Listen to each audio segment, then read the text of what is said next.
Hello and good morning, confessors. I don't get to say that very often, but here we are on a show that definitely should be done at night. But y'all know I like to be different. I want to apologize to my sister in advance because I told her that I would take down my old background before I did my live last night, and I did not. So I'm going to take it down right after I get off and before I leave this house. Okay? Sorry, sister. Anyway, y'all, let's get into this episode, shall we? Without further ado, because once again, this show shocks me every single week. And I'm not sure how they approve for this show to be on TV. I'm really nervous that we are not going to get another season because this show is beyond too controversial and it's a lot. But the music is good, the storyline is good, but it's just so dark and the world is so sensitive now that people can't grasp it. But let's get into it, y'all, because goddamn. Okay, so first of all, the first 9 minutes of the show, Tedris, that's all I need to say, Tedris. So let's get into this first. So he decides that they need to go shopping. And so Layla is driving. I know her name, Leia. Leia's driving. Leia's driving. I know her name now, y'all. I told y'all I get it. Leia's driving, and they in the back seat. And they in the back seat, rolling down the streets of Hollywood, where paparazzi is well and known, right? So they in the back seat, kissing, doing all of this stuff, and he's giving her good attention in the back seat, and Layla is just disgusted as she's driving. You see her eyes rolling and everything, right? So they finally roll up to the shop that they're going to be at. Paparazzi everywhere, like block to block, just like they know she coming. Someone called them, and we all think it was Tedris. So anyway, they go into the shop. They're shopping. Employees are helping. Y'all heard how he do that corny pretty woman line, right? You see this beautiful girl. Do you have anything in this store as beautiful as her? You know what? I hope someone cut off his rat tail just because I am just so I don't want to punch him. I don't want nothing. It would hit him if you cut off that rat tail. That's where it would hit him. So anyway, he seems to think an employee is looking at Jazz. And so he comes up to this man and threatens the living life out of him.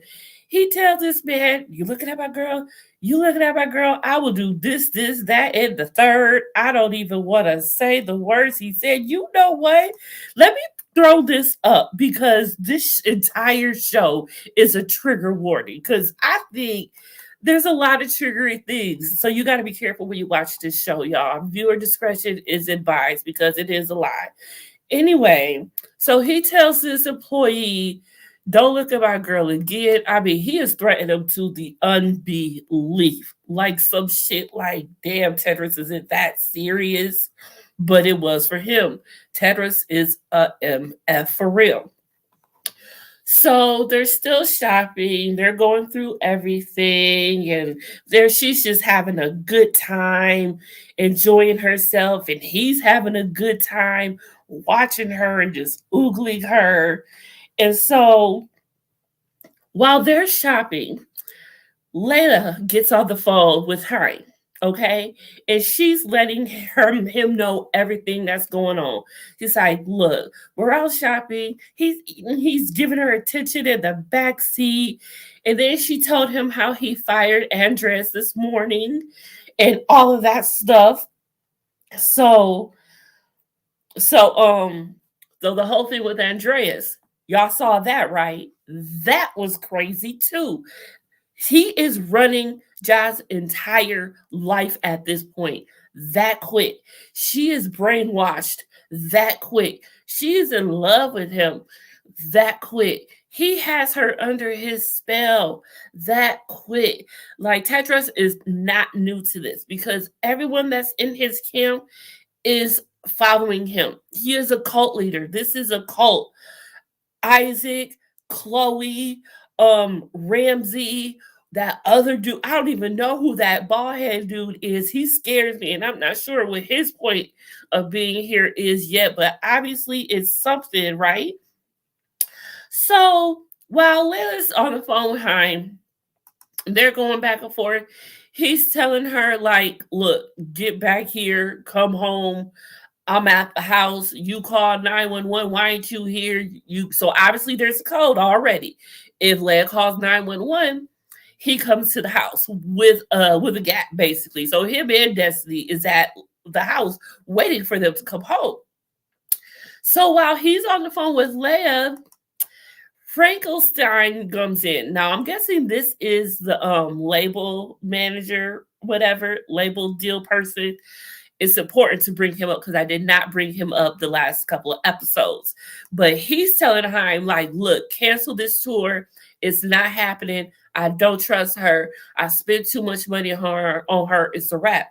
Haim's in the background talking about, look, this tour is about to make a lot of money. I'm telling you. And so he gets off the phone with him, right?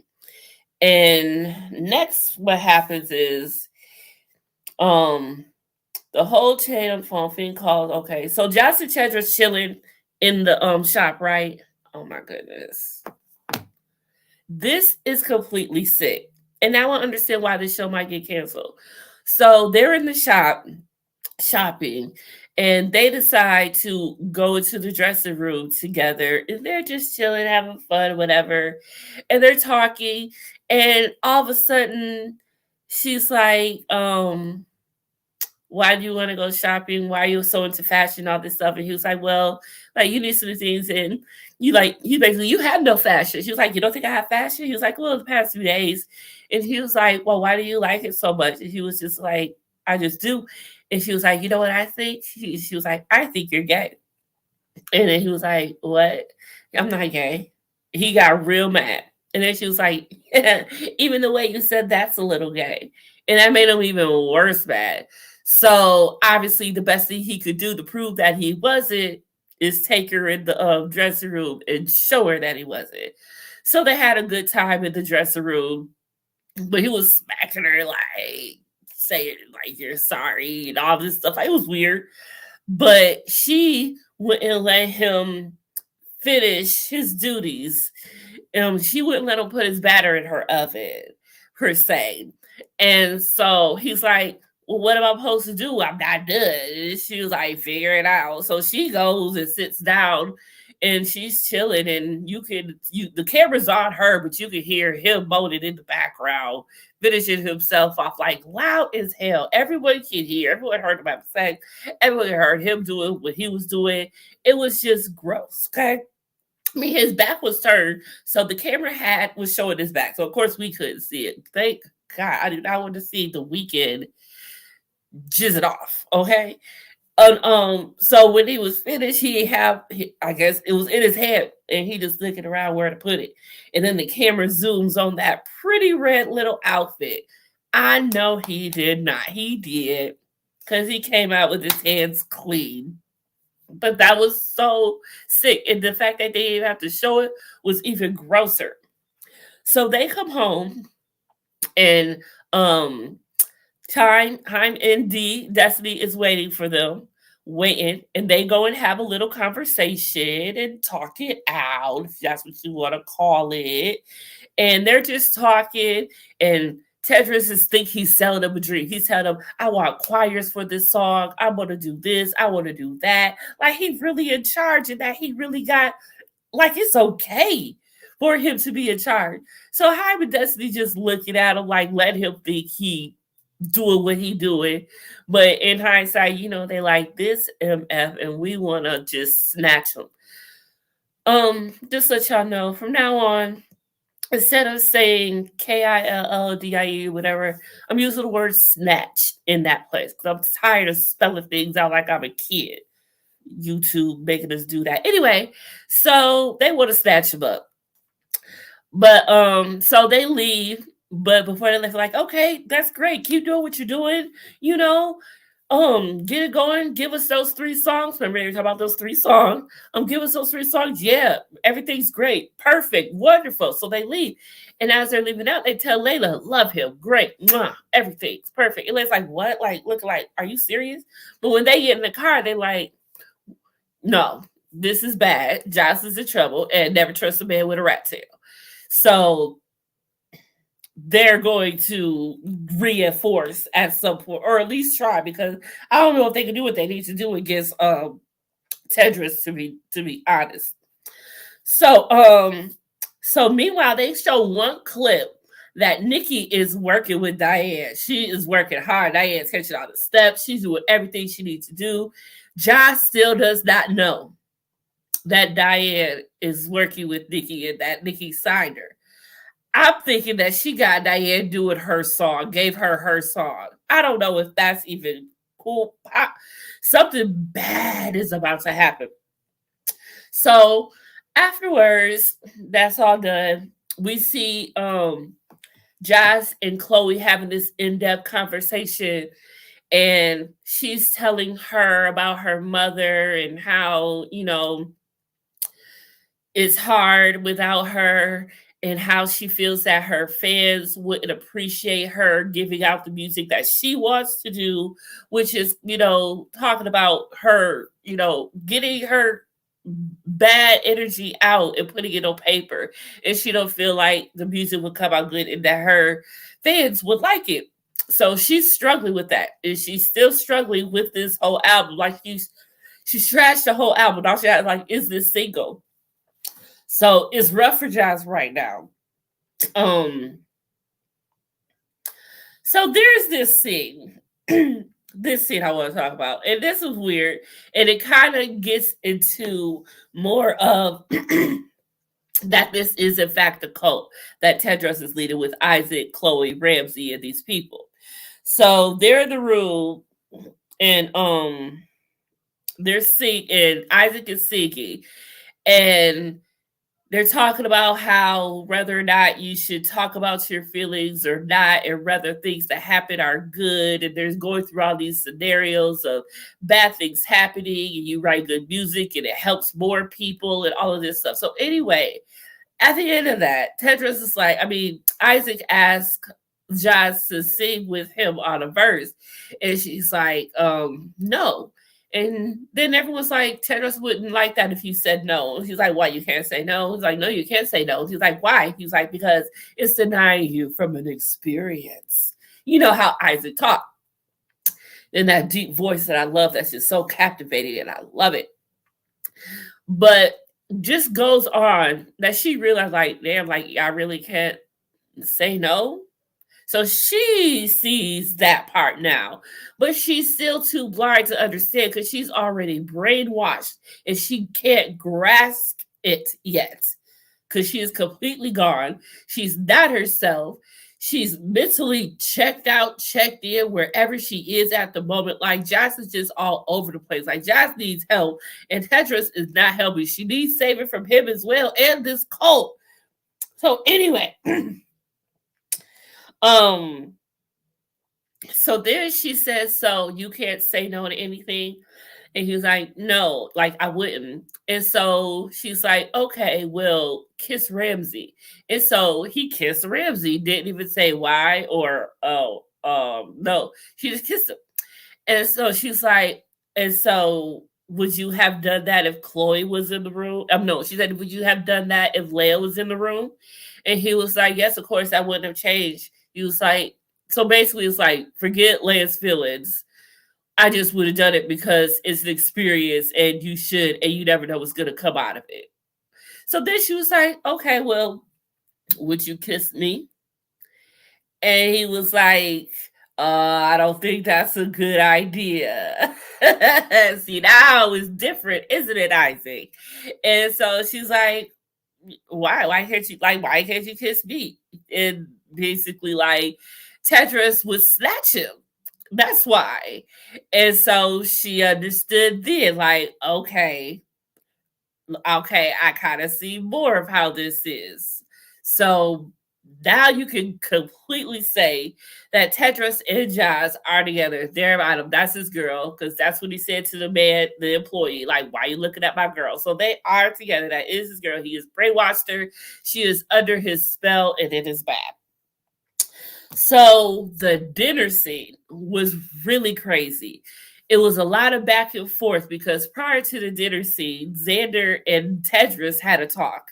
And basically Tedros was basically, grilling him a little bit, but he ended up liking Xander because Xander gave the idea of saying, you know what I do? I take the picture of her with the jizz on her face and make it her album cover.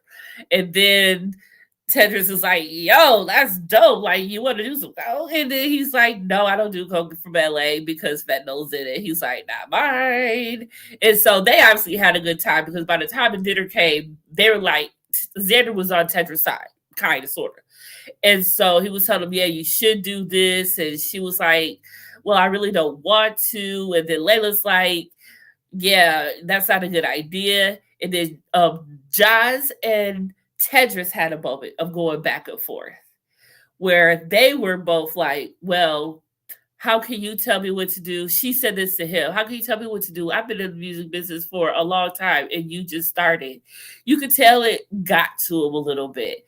But all he did was get under her skin. And he did it in the most crazy way because he was mad, but he kept talking to her like he was calm and he was helping her. But he was really igniting her. Like, Tedros is a mother effer, y'all. I don't even know how he did that. And I watched it. Like, how did he creep in like that? So he had Layla go to sleep. He said, Layla, you look tired. You should take her to sleep. He said to Isaac. And of course, Isaac did it because Tedros said for him to do it. And so she did, but she's looking back as she's walking away, like, is she going to be okay? And I knew at that point it was about to be bad. Xander got to stay because Xander was on his side a little more. So then he starts pressing her, asking her, oh, it was so bad. Hold on, because it was bad. Oh, goodness. So he says he wants to talk about she should talk about her darkness and her mother. And this is a safe place for her to talk about it. So he just started asking her questions, but she started off with saying that she hit her with a hairbrush and she would hit her in places where no one would notice. So she would focus to remember her dances, to remember her lines, to wake up. She hit her if she overate, if she caught her smiling to herself, if she saw her flirting with a boy. It just went on and on and on. Like, it seems like this hairbrush was just powerful. And so he asked her, when did it stop? And she was like, well, it went on for as long as, the chemo made her too weak enough to lift the brush. And then he asked, you never fought back? She was like, no, I never did. And then she was like, why did you not fight back? And he's asking her question after question, like a therapist, in front of everyone at the dinner table while they're having dinner, y'all. And she's like, because there's no battle you can win in anything. And she was like, yeah, I'm like, she was like, let him answer for her at this point. And when you let someone do that, that's like coercing them to think stuff. So he is really working her in front of everybody, and everybody sees it. Now, the only person who ain't brainwashed at that table is Xander, but he is very much on some good coke right now. So he's going along with it, but you can tell it's settling into him too. So then he asks how hard. So he asks how hard she got her. How hard did she hit her? And she said hard enough to break skin. And that was like, oh Lord. And so he asked her. So then he asked her if he felt like Xander did anything to help or was there for her. And I'm like, yo, really? Like, how you gonna cut into Xander like that? Y'all was just so cool just a minute ago, but now you're using that against him. And so she's like, a lot of stuff was going on. I don't think anyone knew really what to do. And so he's like, oh, so everyone just shut up as long as they were getting paid. And Xander's like, wait, no, it wasn't like that. Like, no. And then Josh was like, no, it wasn't like that. It was just a lot going on and this and this and that and the third. And he asked Jo what she thought about it. She said it was a horrible situation because nobody knew what to do. He asked part of you wonder if you stuck around because mom, she said, do part of you wonder if you're stuck now because your mom is not around? What? But she said, yeah. And then he asked, do you miss that motivation? Do you think that motivated you? And then she was like, sometimes. And then he said this, y'all, and this took me out. Hey, KK, how you doing, boo thing? And then he said this, and this took me out. He said, if you love the music you were making, would you have felt like the pain was worth it? And she said, she cried, and she was like, yes. And I'm like, oh no, he don't broke this girl. He don't broke her. He don't open a whole entire something on this girl, and it's bad what's about to happen. I'm like, oh shit, Josh, come back. Like, Leia should not have went to bed. But that's why he sent her to bed, because Leia ain't falling for this shit. And she ain't falling for this Ted Ross rat tail BS. Whew. So that's actually what he told Leia to go to sleep, and she did. And so then Tara said, told Josh to tap into you need to tap into your trauma. Tap into it, remember it, grasp it, invite it all over again, relive it, and be in that moment. That's what you need to do. Go back to that darkness. Like, he's basically telling her to have another breakdown again. She just had a breakdown and she still ain't even recovered for it. Do y'all see already what he is doing to this woman? So, Lord, he asked her, Jazz, do you still have the hairbrush? She says yes. He says, go get it. He told her to go get it, and she did. Oh, goodness, she did, y'all. I'm like, what? I was nervous at this moment. I was so nervous at this moment. So she goes and gets the brush. She's got on this, lace dress. Her hair is up. And she's walking and the room is dark, and she's walking to him with this big wooden brush in his hand. And it's like an oversized brush, like the size of my face type of brush with the wooden handle. It's square. You saw it. I watched. But if you didn't watch, I'm setting the pitch for you. And it's a big, huge brush the size of my face in a square with the handle wooden. And so she's got that in her hand, and she's walking toward him. That's her walking toward him in the middle. And she's passing everyone. You see Xander look at her, and then he just puts his head down because he's like, what is happening? Ramsey down at the bottom. You see her behind a curtain in the shadows. She's scared as hell. And then him up at the top, who just looks like the devil himself, just waiting for the next disciple. And then again, this dude on the side here, the bald head dude, I'm not sure what his purpose is yet, but I'm waiting to figure it out because he's there. And Chloe's there too, but I didn't have her picture, but she's like just in distraught knowing what's about to happen. Okay. And so she comes to him, she hands him the brush. He hands his hand out for her to give him the brush, actually. And she gives it to him. He kisses her, makes her feel beautiful for a second and that he loves her. And then she goes to, like, I guess it was a table, and she kneels onto the table. And oh my goodness, Lord Jesus. Then he's just messing with her hair, fix her up, like getting her ready for this event. The music is playing, and it's just very damning. They're showing everyone's faces of the horror on their face of what's about to happen.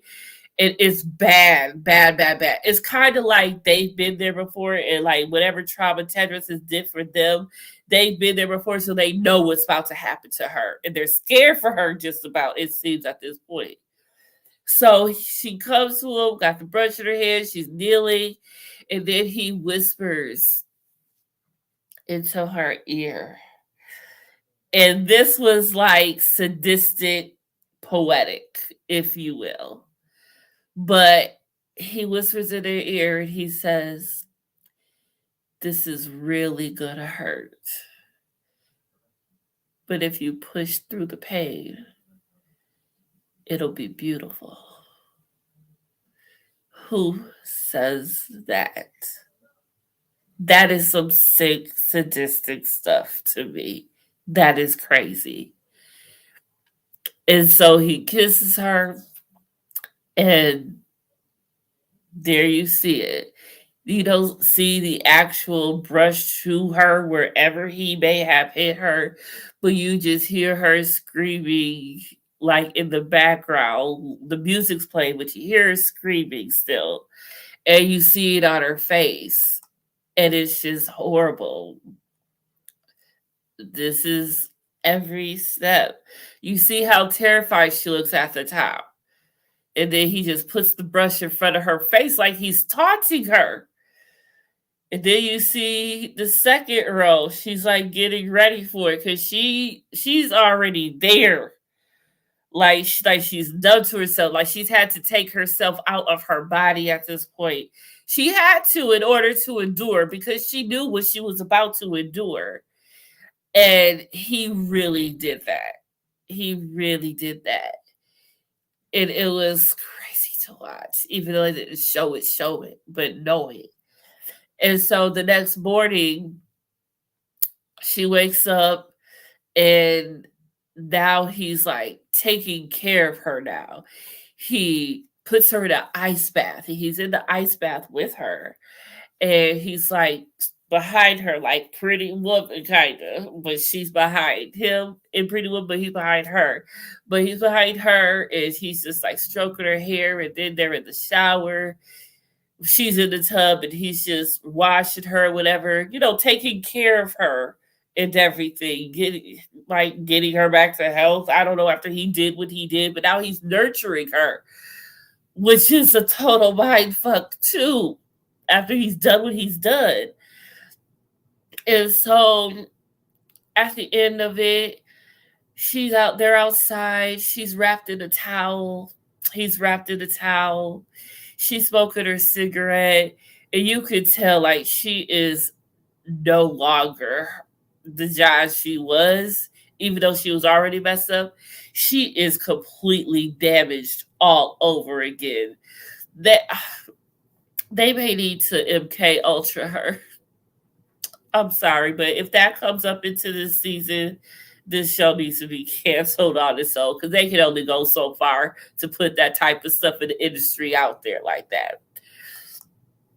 But this is it. You can see her. Look at her eyes. Look at the darkness around her eyes. Those are Britney Spears eyes. Those are called panda eyes. Okay? And I don't know if y'all know about the whole thing, but panda eyes is a thing in the music industry. If you have panda eyes, it's not good. If you have panda eyes, you're going through some shit right now in your life. I'll have to do more research on that, but panda eyes is not good in the music industry.